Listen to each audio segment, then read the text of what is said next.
الرجيم بسم الله الرحمن الرحيم الحمد لله رب العالمين والصلاة والسلام على سيد الأنبياء وخاتم المرسلين سيدنا ونبينا بالقاسم محمد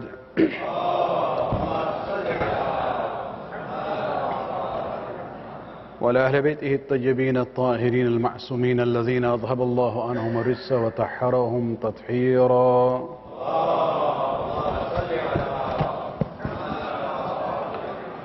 واللعنة دائمة الباقي على أعدائهم ومنكر فضائلهم وغاصب حقوقهم من الآن إلى قيام يوم الدين.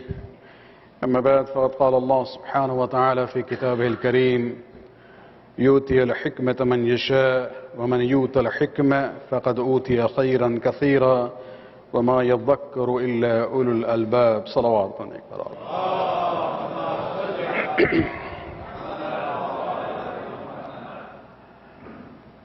I started with the ayat number 269 of Surah Al-Baqarah, where Allah subhanahu wa ta'ala says that يُؤْتِي الْحِكْمَ مَنْ يَشَاءُ. Allah subhanahu wa ta'ala gives wisdom to whomever He wants. And the person who has been given a wisdom, he has been indeed given quite a lot.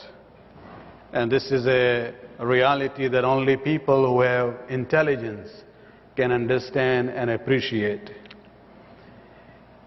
This is the background of the ayat, where we will be talking about Nahjul Balagha during these Thursday nights of the month of Rajab. It is a month which is also associated to Amir al-Mu'mineen Ali bin Abi Talib alayhi salatu wassalam.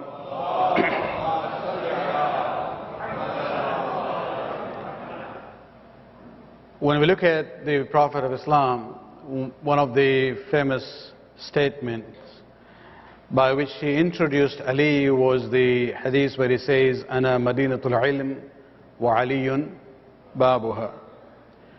So the Prophet basically is the source of knowledge. All the Anbiya, whatever they had been given to the Prophet, in addition to what was given to him and not given to others before.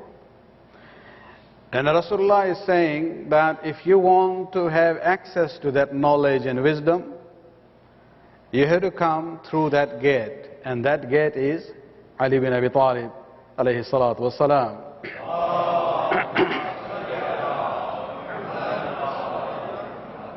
We have come later on. So how do we gain access to that hikmat and wisdom and knowledge that Allah subhanahu wa ta'ala gave to the Prophet and made Ali the gate to reach to that knowledge? This is through the sayings of the Imams, the writings of the Imams, the sermons and the letters. And one of the most famous sources that Muslims, Shias and Sunnis alike use in order to understand the ideas, the concepts and the thoughts of Amir al-Mu'mineen is a book known as Nahjul Balagha. Tonight we'll not talk more about the content of the book. That is for the other weeks, inshallah. Tonight I would just like to introduce the book. It's an irony that I need to introduce the book to a Shia gathering. The book which belongs to the Shias. The book where the Shia ulama actually take pride to say, we have Nahjul Balagha. But we have to introduce that book to our own people. But at least this is the beginning. You know, when we look at Nahjul Balagha, this is the compilation done in the 4th century of the sermons and letters and sayings of Ali. But we have to realize that this is not the beginning of the compilation of the khutbahs and sayings of Ali. The sayings of Ali, the khutbahs and sermons of Ali were in circulation long before Nahjul Balagha came to the scene. I'll just give you 2-3 examples that people actually used to memorize the khutbahs of Amir al-Mu'mineen for their own benefit, the scholars. And we will not be wrong in saying that if there is anyone whose statements were memorized more other than the Quran and the hadith of the Prophet was Ali bin Abi Talib alayhi salatu wasalam.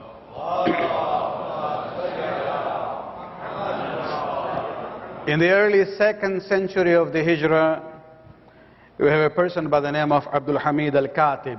Al-Katib, the writer. This is his title. He was known to be a good writer of his own era. And he himself says, how did he reach to that status that he is known as a Katib, a good writer? He says, I have memorized 70 sermons of Ali. And after doing that, my mind began to soar up and up and up. And it had that impact on my thinking process. One day somebody asked Abdul Hamid al-Katib, what is the secret of the high standard of eloquence in your speech? When you speak, you are very eloquent. The words come out very clearly, there is a good flow, clarity is there. And he says, my secret is memorizing the sayings of Ali bin Abi Talib alayhi salatu wasalam.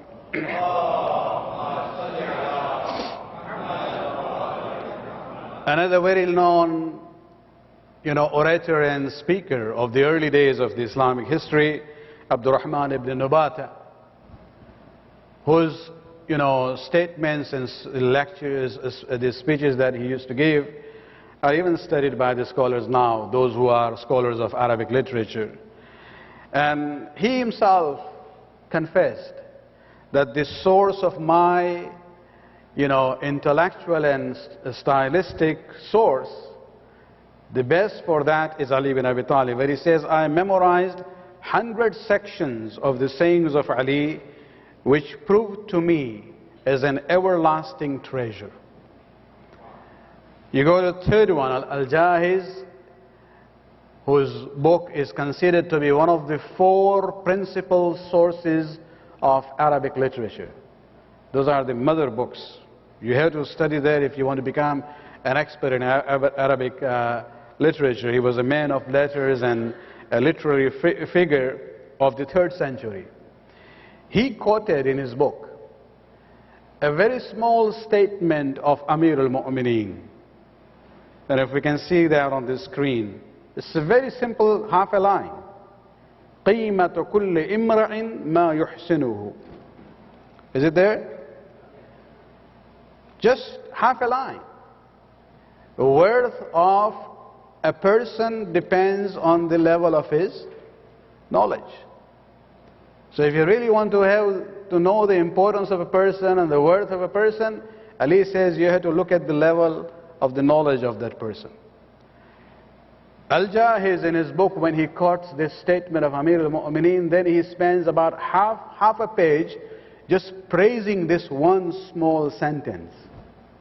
And at the end he says, it is as if Allah has showered glories upon this short sentence, and as if the curtain of the light of wisdom has engulfed it, consistent with the sincerity, pure intention, and piety of its speaker, Ali bin Abi Talib alayhi salatu wasalam.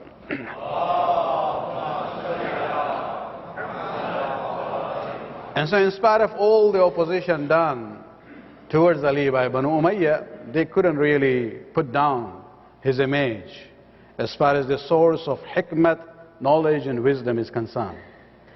The people who were in that field looked at Ali. After Quran and the prophetic ahadith, Ali was the main source for their inspiration. Then we come to Nahjul Balagha. This is in the 4th century now. Nahjul Balagha was not written by Amir al-Mu'mineen. Sometimes people make this death, they say, oh, this is the book of Ali. No. You would call it the book of Ali if Ali himself wrote it. Ali didn't write this. This is actually a compilation done of his sermons, his letters and his sayings by a Shia scholar of the 4th century by the name of Syed Rizvi. Syed Rizvi and his older brother Sayyid Murtaza, they come from a very noble Sadat family of Baghdad of that time. And Sayyid Murtaza, basically, both of them became very famous in the Shi'i studies. Those days, the environment in Baghdad was, favorable for the Shias. That's where you see even Sheikh Mufid is there, Sayyid Murtaza, Sayyid Rizvi were there, Sheikh Tusi, who came after them, was there. It's later on that the situation in Baghdad changed against the Shias, and Sheikh Tusi was forced to leave Baghdad and go towards Najaf. And so those days when we see Sayyid Murtaza and Sayyid Rizvi, their importance can be seen by the dream, seen by their teacher, Sheikh Mufid. You know the name of Sheikh Mufid, very famous. He says, one day I was sleeping and in dream I saw baby Fatima Zahra salawatullah alayha.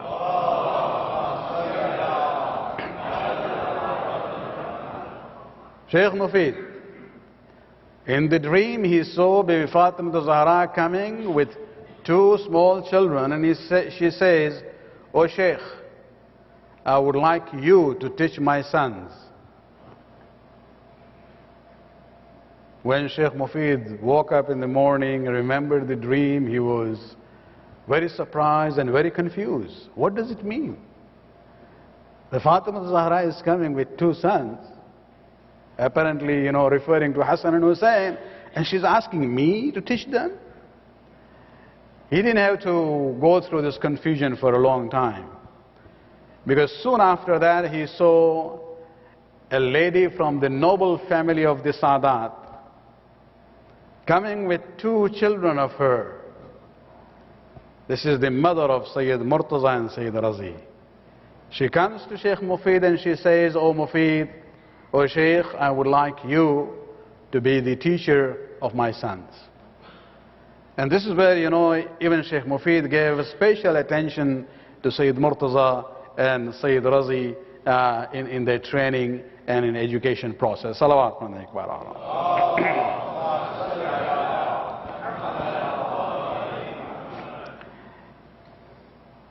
As-Sa'labi, a contemporary of Sayyid Rizvi, a scholar in his own right, he describes Sayyid Rizvi in the following words. He says, "He was the most charming man of his age and the noblest Sayyid of Iraq. Besides his noble birth and his personal merits, he was also blessed with politeness and best virtues. He is the greatest of all the poets of the family of Abu Talib." And among the Sadat of those days, he was known to be the best of the poets, even though Abu Talib's family had many distinguished poets, but he will be considered to be the top one. And so his talent in poetry and Arabic literature was, recognized by his contemporaries. Now, when you look at Nahjul Balagha, an important issue we have to keep in mind is the question would be, is Nahjul Balagha a book of hadith or a book of Arabic literature? There is a very big distinction, and we have to keep that in mind. So between the two brothers, Sayyid Murtaza, the older one, and Sayyid Rizvi, the younger one, both of them studied the Islamic sciences. Both of them became alim din. But the focus of both brothers was different. Sayyid Murtaza focused more on Islamic theology, Islamic jurisprudence and ijtihad, and he became one of the prominent Shia theologians and a mujtahid of his own era. His books on Shia theology is still one of the texts referred to during our own time. And even his opinions in fiqh is still studied by the mujtahideen of our time. And so he was a very important, he was actually the teacher of Sheikh Tusi, who was the founder of the Hawza Ilmiya of Najaf. And so Sayyid Murtaza focused more on theology and jurisprudence. The younger brother, Sayyid Rizvi, was more interested in Arabic literature. So he basically mastered in that. Even his books on religious sciences, he actually had a tafsir of Quran. Unfortunately, we only have one volume of that. The 5th volume survived. And his book on hadith also. These are religious subjects. But even there, when he writes the tafsir, or when he writes the commentary of the hadith of the Prophet, he is more interested in the literary aspect of it. The eloquence, the clarity, the flow of the words. And so it's more, his interest was more on the Arabic literature and language point of view. That was his focus. And therefore, when you come to Nahjul Balagha, the question comes up that when he compiled Nahjul Balagha as the sermons of Ali, letters of Ali, and sayings of Ali, was he doing that from the perspective of hadith literature, or was he compiling this more as a masterpiece of Arabic literature? The answer should be obvious from what I've said before about him. Based on his own, focus, expertise and test, he was actually looking at the sermons of Amir al-Mu'mineen, the letters of Amir al-Mu'mineen, the sayings of Amir al-Mu'mineen, not from the hadithi point of view. Rather, wherever he found those sayings or sections of the khutbahs to be exceptional as far as the eloquence, elegance, clarity and flow of the language is concerned, he selected those parts. And he compiled the book known as Nahjul Balagha. Even the name actually indicates that. The name Nahjul Balagha means the path of balaghat and eloquence. So this book was not compiled with the perspective of the science of hadith. This was more a masterpiece of Arabic literature from the statements of Amir al-Mu'mineen compiled by Syed Rizvi. Salawat alayhi wa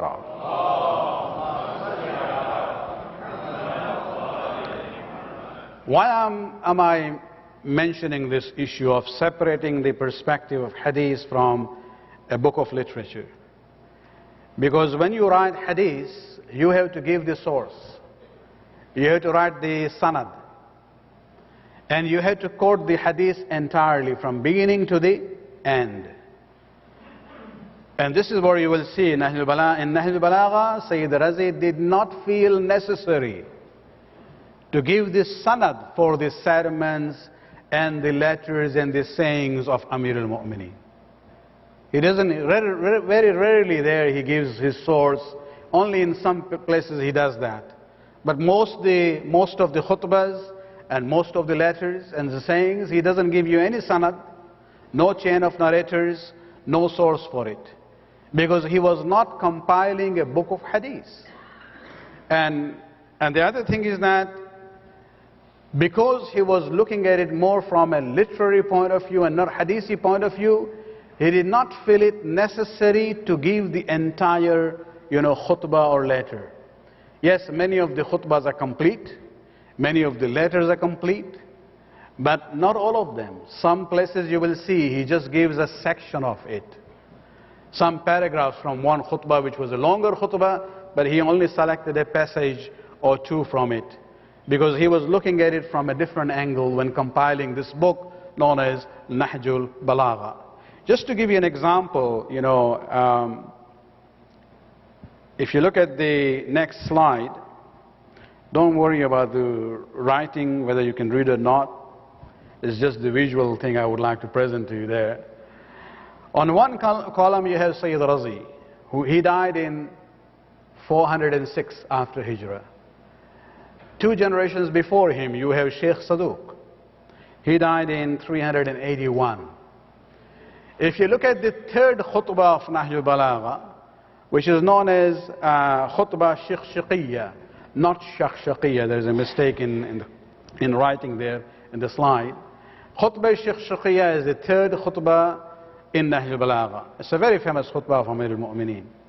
And if you look at it, you will see, he says, number 3, khutbah of Ali, famous as Shiqshaqiyya, and then he gives the khutbah.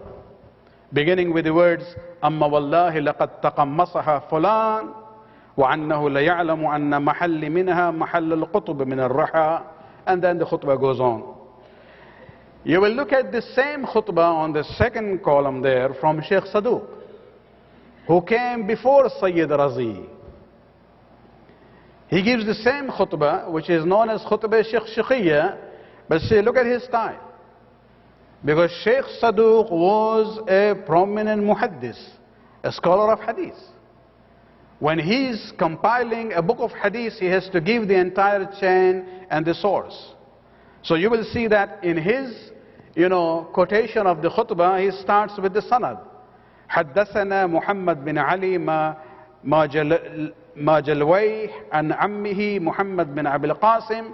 Sheikh Saduq says, I heard this from Muhammad bin Ali, who heard it from his uncle Muhammad bin Abi al-Qasim, who heard from Ahmad bin Abi Abdullah al-Barqi, who heard that from his father Abdullah al-Barqi, who heard it from Abi Umair, who was the companion of the sixth Imam, who heard it from Aban bin Uthman, who heard that from Aban bin Taghlib, who heard it from Ikramah, who heard it from Abdullah bin Abbas, who was there present when the khutbah was uttered by Amir al-Mu'mineen.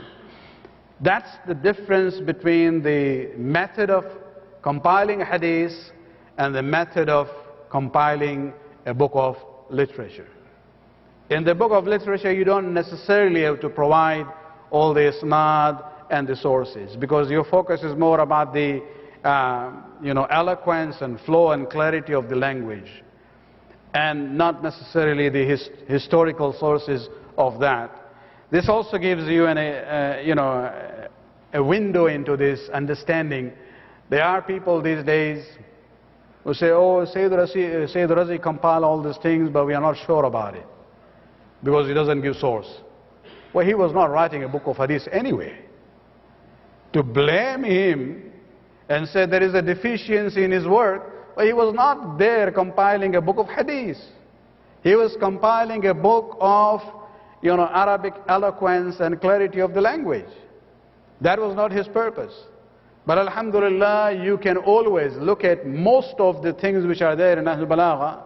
You can trace it back to other sources where you will find the source and this sanad and everything. Just like this khutbah Shikhshikhiya, which is a very powerful khutbah of Amir al-Mu'mineen, where Abdullah bin Abbas in Sheikh Saduq's version says, once Amir al-Mu'mineen, after his khilafat was established, somebody criticized the point of his khilafat. And Amir al-Mu'mineen stood up and gave a khutbah in which he gave a very harsh criticism of the three previous administrations. Let me just read the section that I gave on the screen, where he says, beware, by Allah, the son of Abu Quhafa, referring to the first Khalifa, dressed himself with the shirt of Khilafat, but he dressed it by force. Taqammasa. Qamis? Taqammasa means to wear a shirt which doesn't fit you.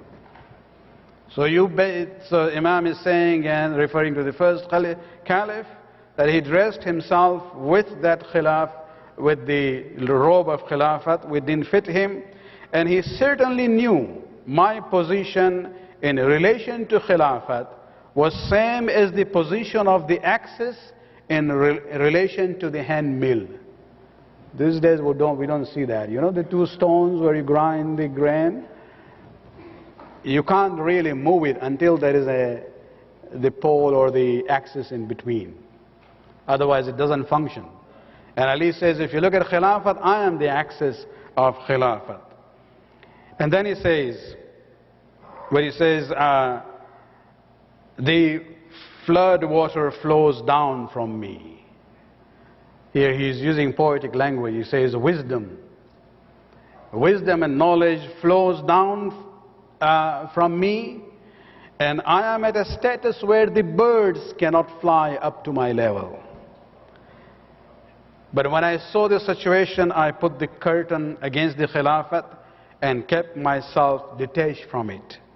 I began to think whether I should assault, fight for the Khilafat, or endure calmly with sabr the blinding darkness of tribulations wherein the grown-up are made feeble and the young grow old, and the true believer acts under strain till he meets his Lord.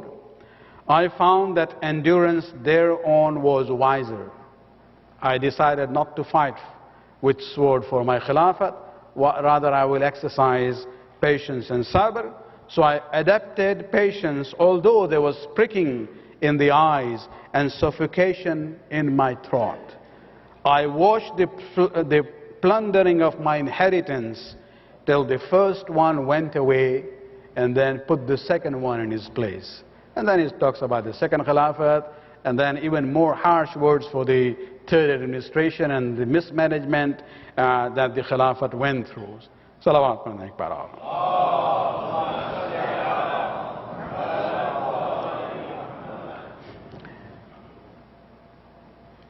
What about Nahjul Balagha and the contemporary scholars of our time?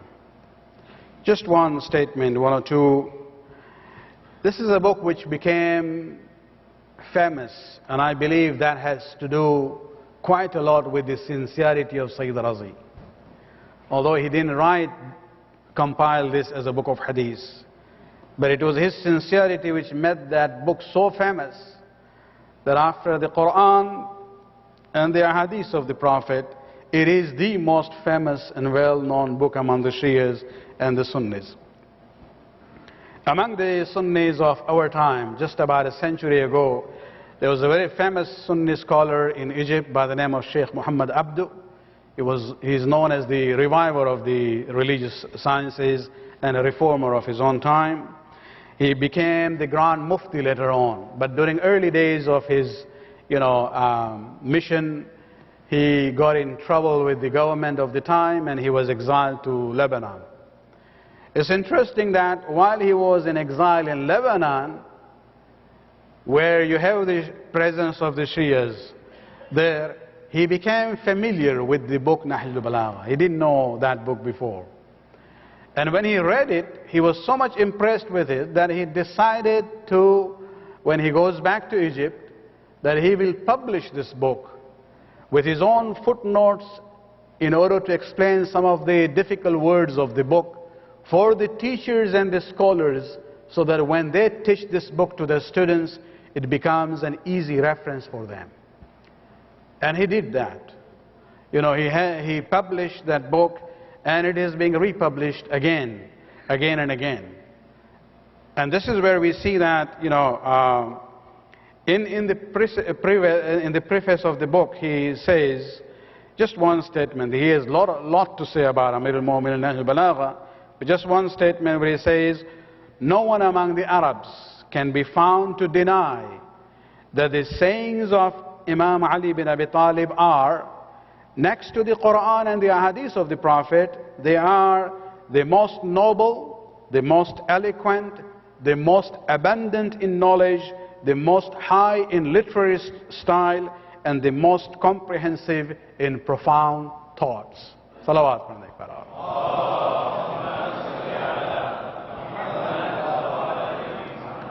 The appreciation that people of knowledge have of Nahjul Balagha is not confined to Sunnis and Muslims only.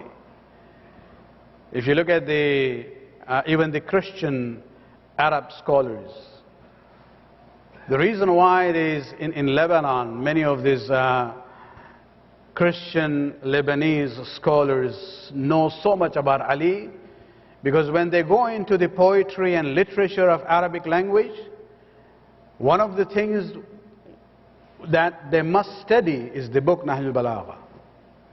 And when they study the Nahjul Balagha, they come to know about the ideas and thoughts and personality of Ali bin Abi Talib. And that's why you see a good production of the books by Christian writers from Lebanon about Amir al-Mu'minin. And this is not only in the Arab world. Even during our time, there is a religious writer of the English world by the name of Thomas Clary. He is very well known to be a multilingual person, and he does the translation of religious scriptures from different religions into English language. And he, in 1960, in early 90s actually, he gathered, somehow he came to know about Nahjul Balagha and about the sayings of Amir al-Mu'mineen, and according to the book which was published, he selected some of the sayings, not even the khutbahs and the letters of Ali, just the short sayings, and put it together. And he claims to have translated it from Arabic to English directly himself. And the name that he gave to that compilation of his, which is also available on Amazon.com even now, in the common books, the name, which is very interesting, he gave the name to that booklet. It says, Living and Dying with Grace. If you want to know the method of living and the method of dying with grace, he says, look at the counsels of Hazrat Ali bin Abi Talib alayhi salatu wasalam. Salawat.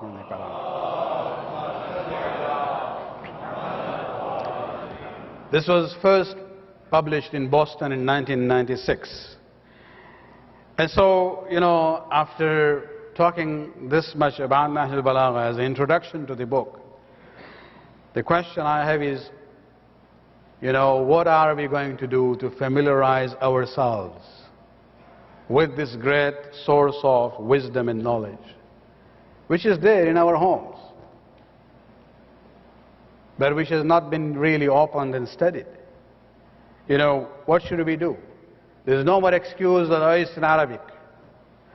It is available now in English, in Urdu, probably even in Gujarati, I'm not sure. But if you want French, there is even a French translation of Nahjul Balagha. As far as the English translation is concerned, the best one, there are actually two translations which are available at the moment, but the best one is done by Syed Ali Raza from Karachi. This was probably published first time by the Pir Ibrahim Trust in 60s or early 70s. Later on, that was republished in 3 volumes by Wafis in Tehran in a more better quality and format.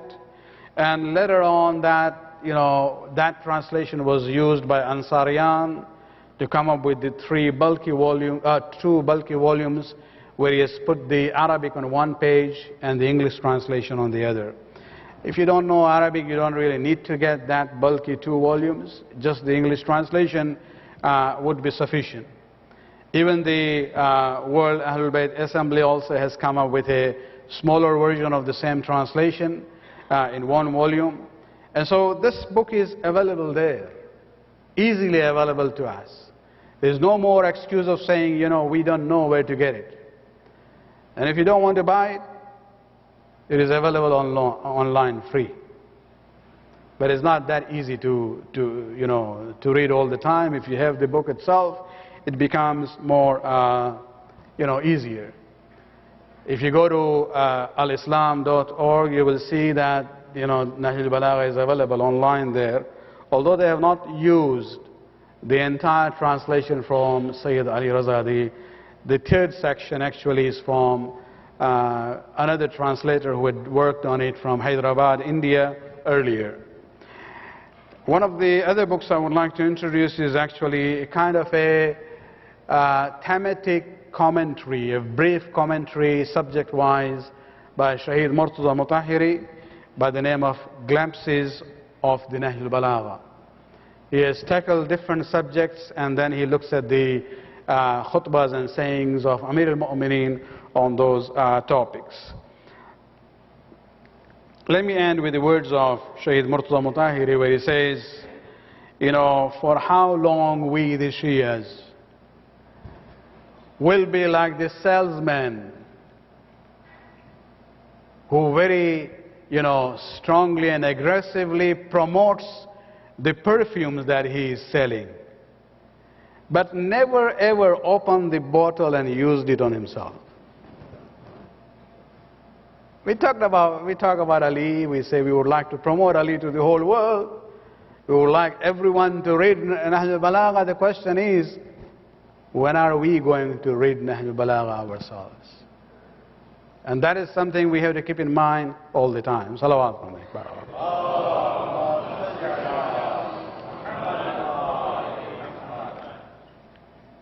مجھے ابھی پوری information نہیں ہے کہ یہ series جو ہیں 2-3 ہفتے کی اس میں مجلس کا سلسلہ ہے بھی یا نہیں، لیکن بہرحال 2-3 فقرے تبرکاً امیر المومنین نے اپنی پوری زندگی فیاضی میں گزاری ہے. جو ان کے پاس تھا وہ امت کو دینا چاہ رہے تھے. کمیل نے ایک بار دیکھا امیر المومنین قبرستان کی طرف تنہا جا رہے ہیں، اور کمیل جو ہے پیچھے پیچھے گئے اور پوچھا کہ مولا کیا بات ہے؟ علی نے کہا کہ میرے سینے میں اتنا علم ہے کہ وہ جوش کھا رہا ہے باہر نکلنے کے لیے، لیکن مجھے وہ نظر نہیں آ رہے ہیں لوگ جن میں وہ ایبلٹی ہو کہ اس کو وہ حاصل کر سکیں. اتنا تھا علی کے پاس دینے کے لیے، لیکن امت میں یہ صلاحیت نہیں تھی، نہ وہ قدر کرتے تھے علی کی. ایک جملہ تھا، کہا تھا علی نے اپنی شہادت کے زمانے میں کہ تم ہماری اہمیت کو بعد میں سمجھو گے. لبنان کے ایک سنی پوئٹ نے یہ جملہ کہا ہے کہ خدا سے ہمیں شکایت ہے کہ خداوندہ اگر علی جیسے انسان کو پیدا کرنا تھا تو اس زمانے میں کیوں بھیجا کہ جہاں لوگ اس کو اپریشیٹ نہیں کر سکے. علی کی ضرورت دنیا کو اس زمانے میں ہے. تو یہ علی ہمارے ساتھ ہیں نہج بلاغہ میں، اپنے اقوال میں، اپنے کلمات میں. اور امیر المومنین کی سیرت کو آپ دیکھ لیں، مسلمانوں کے رویے کو ابھی دیکھ لیں. ضربت لگنے کے بعد بھی اپنے گھر والوں کے جو وصیت کی ہے اس کو آپ دیکھیں کہ اگر ہم بچ گئے تو معاملہ ہمارے اور ابن ملجم کے درمیان ہے. ضربتن بضربتن، ایک ضربت لگائیے ہم بدلہ لیں گے صرف ایک ضربت سے، یا ہم اس کو معاف کریں گے. لیکن اگر ہم اس ضربت کی وجہ سے گزر گئے تو تم ریٹالیٹ کر سکتے ہو، لیکن یاد رکھنا ضربتن بضربتن، ایک ضربت کے بدلے میں صرف ایک ضربت. وَلَا تُمَثِّلُ بِالرَّجُلِ، ہمارے قاتل کے جسم کی بے حرمتی مت کرنا. شام میں جب آپ مثال دیکھ رہے ہیں، یہ وہی لوگ ہیں، یہ ہند اور معاویہ اور یزید کے روحانی اولاد ہیں. وہی طریقہ ہے جو ابھی بھی چلا آ رہا ہے. یہی وہ لوگ ہیں کہ جو کربلا میں موجود تھے کہ جہاں تمام شہداء کے لاش کو چھوڑ دیا گیا، لیکن آخر میں ایک لاشا رہا جس پر 10 گھوڑے سوار آتے ہیں اور اس طرح سے اپنے گھوڑے کو لے کے جاتے ہیں کہ امام حسین علیہ السلام کا لاشا پامال ہو جاتا ہے. زینب نے اسی وقت آسمان کی طرف نظر کر کے اپنے نانا سے یہی کہا تھا کہ نانا آسمان کے ملک آپ پر صلوات پڑھتے ہیں، لیکن زمین میں آ کے دیکھیں کہ آپ کے نواسے کے جسم کی کس طرح سے بے حرمتی کی جا رہی ہے. لعنت الظالمین القوم الظالمین سيعلم الذين ظلموا أي منقلب ينقلب.